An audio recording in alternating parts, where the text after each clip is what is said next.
जो तकरीबन 300 लोग ट्रेन एक्सीडेंट में मारे गए हैं, मैं उन सभी को खिराज अक़ीदत पेश करता हूँ। ज़िंदगी और मौत का फासला कितना कम होता है। मैं निकलने से पहले एक वीडियो देखकर आया। एक बाप लाशों के ढिगार में से अपने बेटे की लाश को तलाश कर रहा है जो इस ट्रेन एक्सीडेंट में मारा गया है। आप तसव्वुर करिए कि जो लोग ट्रेन में बैठकर निकले थे उनकी मंजिल कहीं और थी, लेकिन अल्लाह को कुछ और मंजूर था। उनका सफ़र वहीं ख़त्म हो गया। इसीलिए मैं आप तमाम से ये कहना चाहता हूँ कि जब तक जियो, एक एक पल, एक एक लम्हा अल्लाह का शुक्र अदा करके जियो।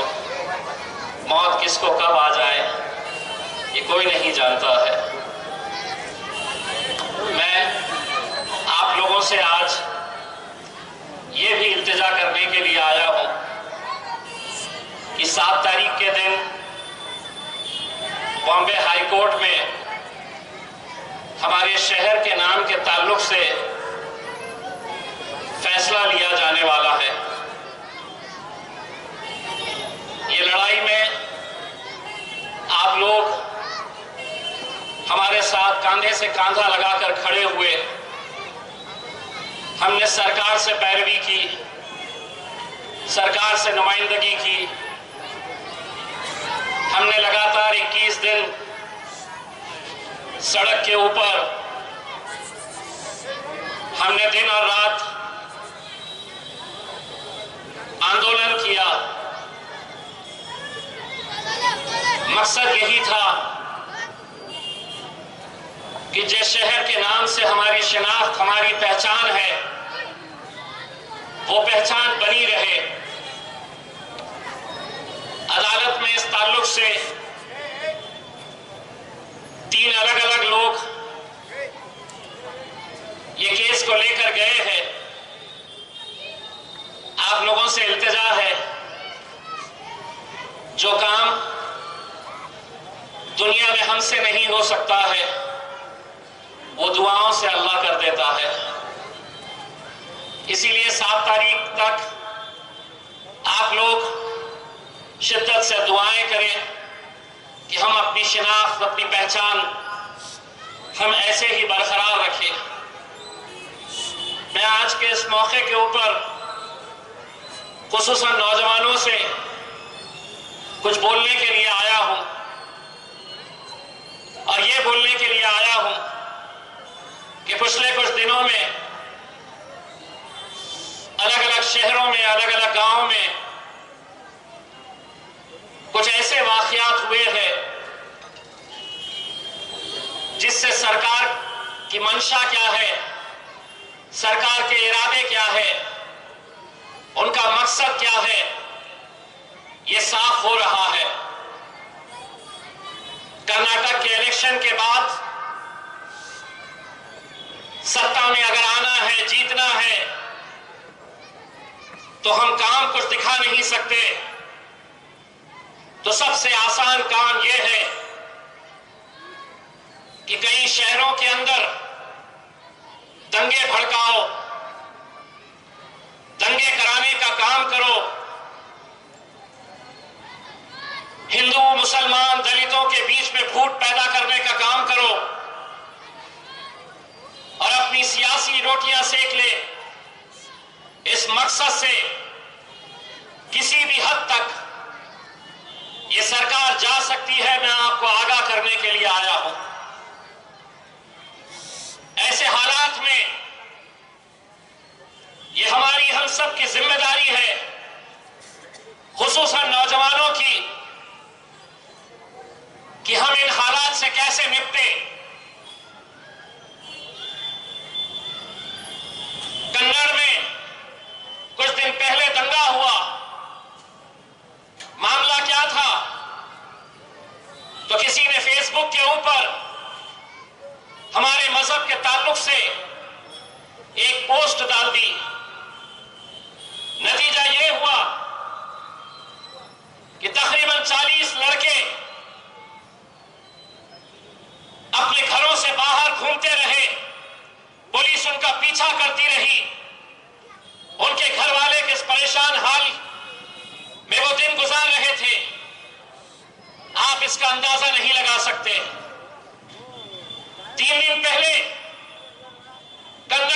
गांव में मस्जिद के सामने डीजे बजाने को लेकर वहां पर दंगा हुआ। उस गांव के बुजुर्ग, नौजवान, हमारी माएं और बहनें आज वो गांव छोड़कर बाहर भागते फिर रही है। 2 दिन पहले जब वो लोग मेरे पास आए, तमाम बुजुर्ग लोग, उनमें एक हमारी बहन भी थी। मैंने उसकी तस्वीर, उसके जख्मों की तस्वीर मैंने ट्वीट करके सरकार को दिखाई है। रोंगटे खड़े हो जाएंगे पुलिस की बर्बरियत देखकर कि एक बुर्खापोश औरत को किस बुरी तरीके से मारा गया है। उसके पैरों के जख्म अगर आप देखेंगे तो उसके पैर की चमड़ी तक निकल गई। उसके पैरों के ऊपर जो लाठियों के निशान है, वो अगर देखें तो शायद आप 10 सेकेंड भी देख नहीं सकते। कौन खड़े रहेगा इनके लिए? कौन लड़ेगा इनके लिए? हम तो खेगड़ों के खेल के अंदर मसरूफ है। कोई एक लड़ने के लिए खड़ा होता है तो 4 नीचे से खींचने के लिए बैठे हुए हैं। अकोला में क्या हुआ? अलग अलग शहरों के अंदर, सांगली में एक नौजवान लड़का आज भी अपने घर से बाहर है। गांव वालों ने कह दिया कि इसे हम गांव में आने नहीं देंगे, लेकिन हमें क्या, हम तो खुश हैं एक दूसरे की टांग खींचने में, एक दूसरे के ऊपर तनकीद करने में। मैंने जब कन्नड़ की उस बहन की हालत देखी, मैंने एसपी से कहा कि ये जो पीआई है पिशोर पुलिस स्टेशन की, कोमल शिंदे, मारने वाले 4 मर्द पुलिस वाले थे जिन्होंने उस हमारी बहन के ऊपर किस बर्बरियत के साथ लाठियां चलाई। कोई जरूरी नहीं है कि यह मुद्दा कोई एक सियासी पार्टी लड़ेगी। ये मेरी, आप सबकी लड़ाई है। मैं 2 दिन का टाइम औरंगाबाद पुलिस को देता हूं।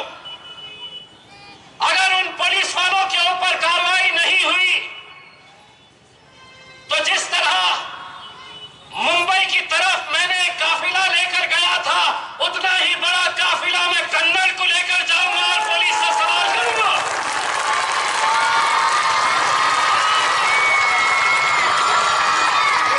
और तुम्हारा काम महज ये समझेंगे कि ये लड़ाई तो इम्तियाज जलील लड़ेगा। मैं तो सिर्फ यहां पर आऊंगा, सुनूंगा, जलसे में बैठूंगा, तालियां बजाऊंगा। अगर सब एक ताकत बनकर खड़े रहे तो दूसरी बार कोई पुलिस वाला लाठी उठाने से पहले सोचेगा कि नहीं, इतने सारे लोग सड़क के ऊपर उतर आते हैं, अगर किसी के ऊपर हम जुल्म करते हैं तो।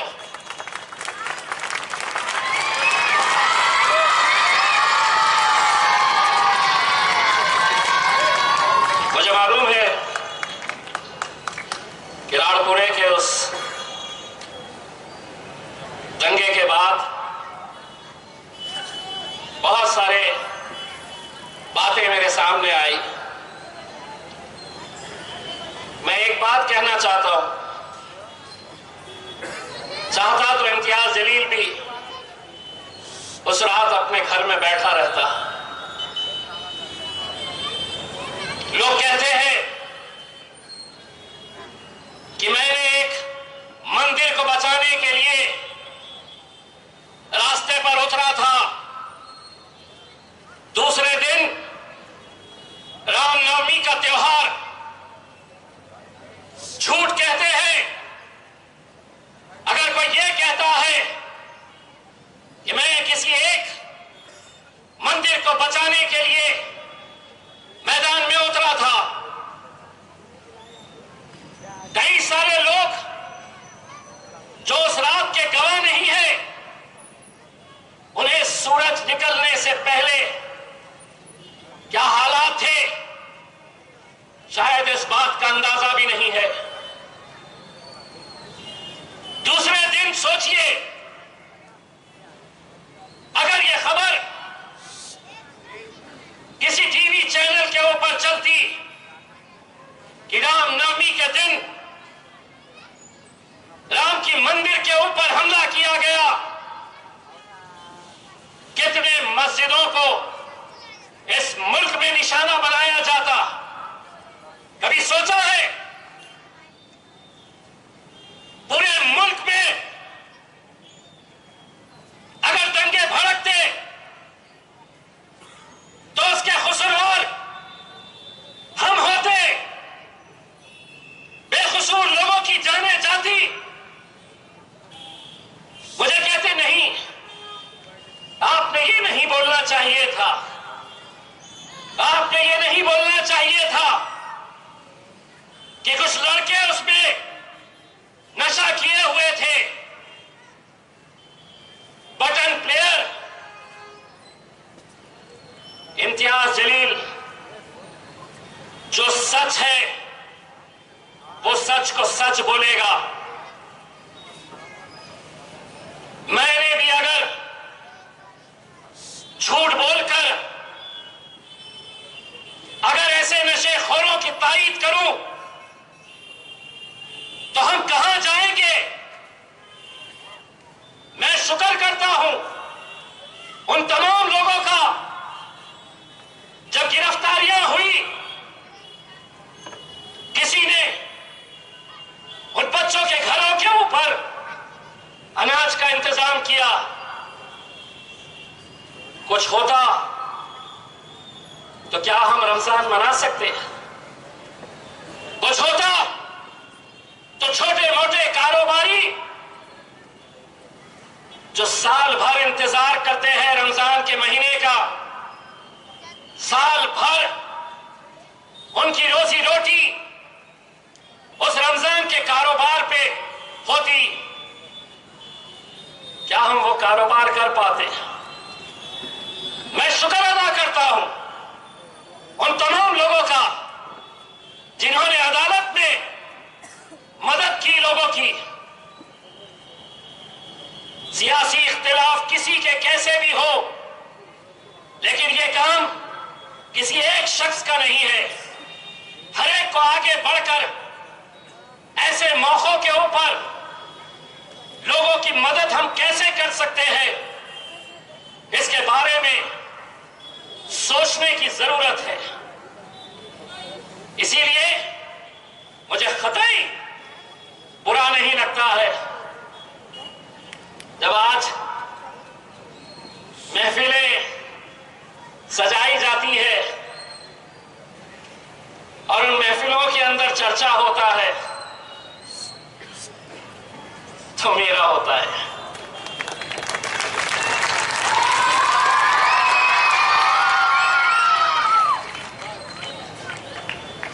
मुझसे इतनी मोहब्बत है तो आओ मैं तुमसे गले मिलने के लिए तैयार हूं।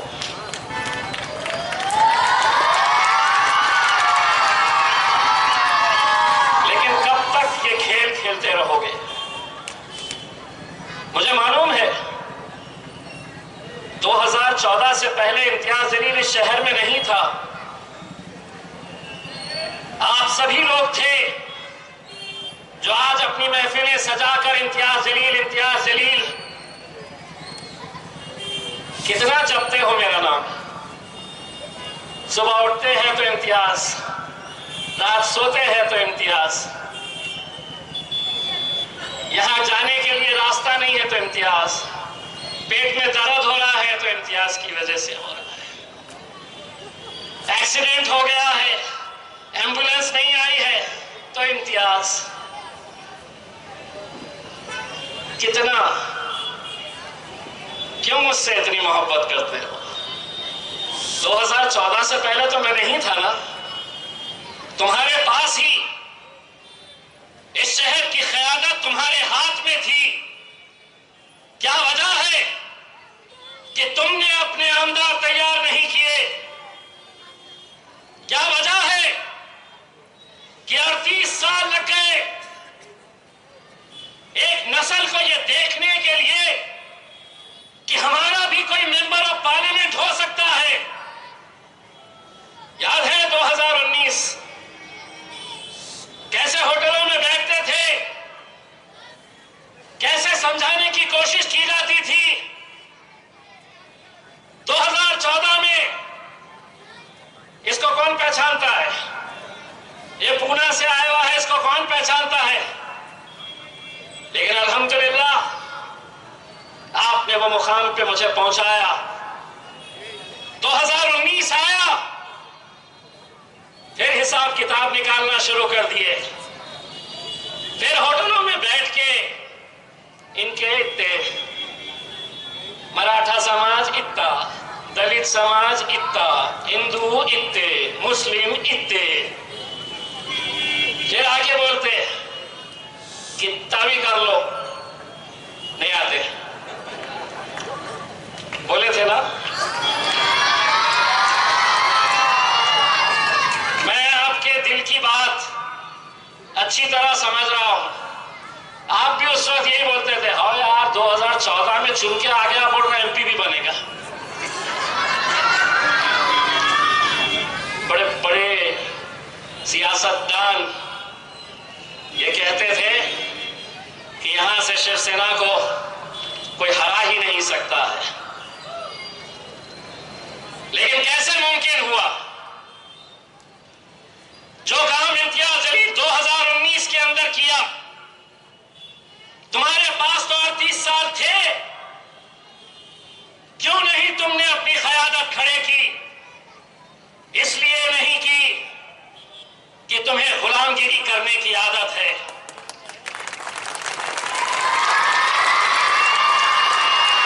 तुम्हें औरों के तलवे चाटने की आदत हो गई है। जिस शरद पवार को तुम अपना नेता समझकर उसके लिए कुर्सियां और चटाई बिछाने का काम करते थे, आज इम्तियाज जलील और शरद पवार के बाजू वाली कुर्सी के ऊपर बैठता है। जिस कांग्रेस के गुलाम ये कहते थे कि ये इसकी सेटिंग हो गई, अब वो आराम से जीत जाएगा, फिर से ये सिर्फ वोट काटने के लिए आया है। आज पूरे हिंदुस्तान के अंदर हमने ये मिसाल कायम की है, बताया है कि हम अगर मुत्तहिद रहे तो हम क्या कर सकते हैं।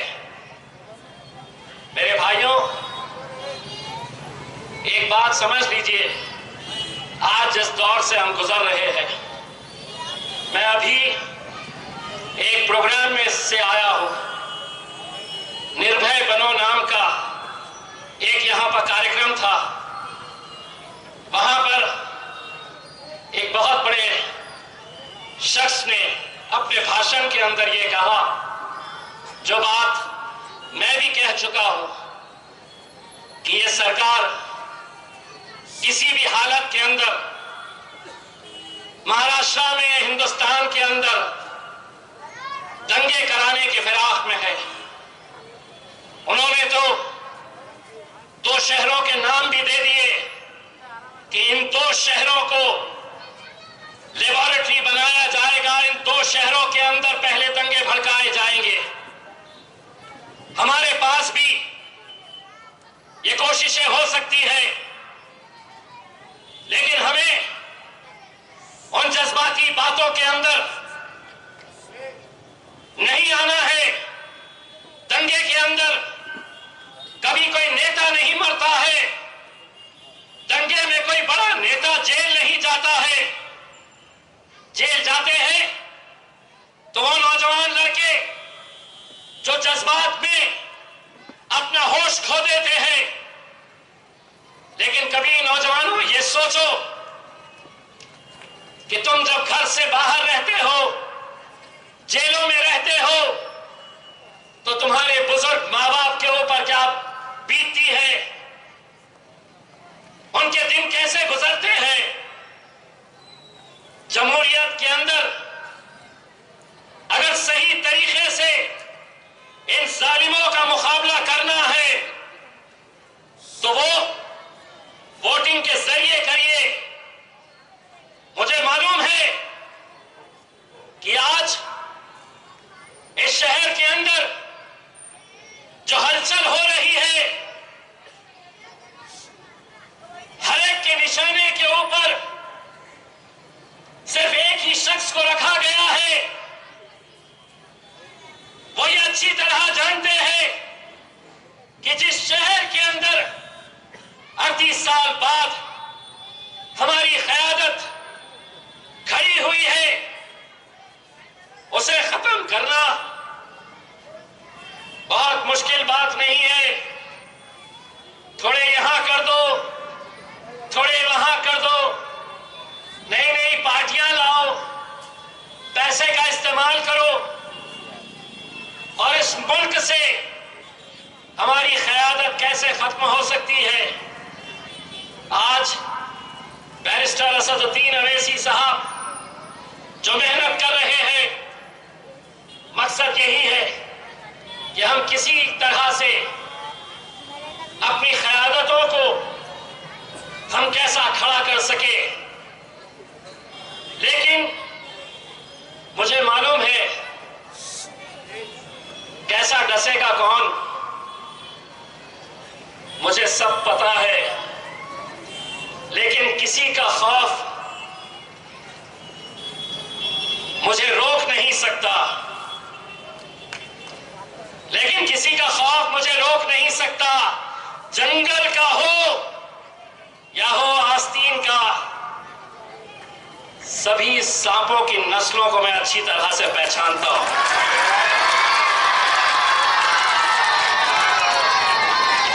मैं वो तमाम लोग जो आज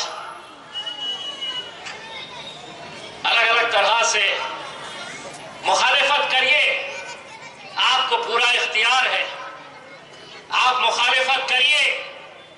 मैं ये नहीं कह रहा हूं कि आप सियासत के अंदर मुखालिफत नहीं करनी है, लेकिन कहीं ऐसा ना हो आज कौन सी ऐसी सियासी पार्टी का किस नेता के ताल्लुक से ऐसे घटिया लेवल की बदजुबानी की जाती है। कहीं पर नहीं, कहीं पर नहीं, किसी पार्टी में किसी नेता की नहीं। लेकिन आज 1 2 3 यूट्यूब वालों को जमा कर लो और बस बयान दे दो इम्तियाज जलील के ताल्लुक से, और ये समझ लो कि मैंने बोला बहुत बड़ा हो गया हूं मैं। इम्तियाज जलील 2 तरह के हैं। एक वो इम्तियाज जलील जो खानदानी है,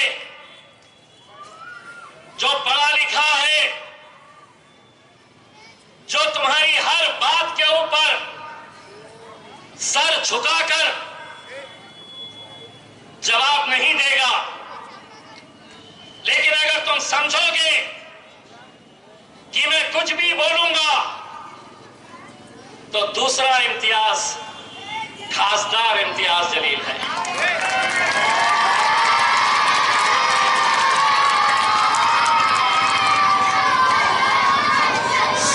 तो ये समझ लेना कि एक शरीफ है और एक जरा ज्यादा शरीफ है। तो उन तमाम लोगों को शाहरुख भाई ने बोला था ना, हम जरा से शरीफ क्या हुए, सारी दुनिया बदमाश हो गई।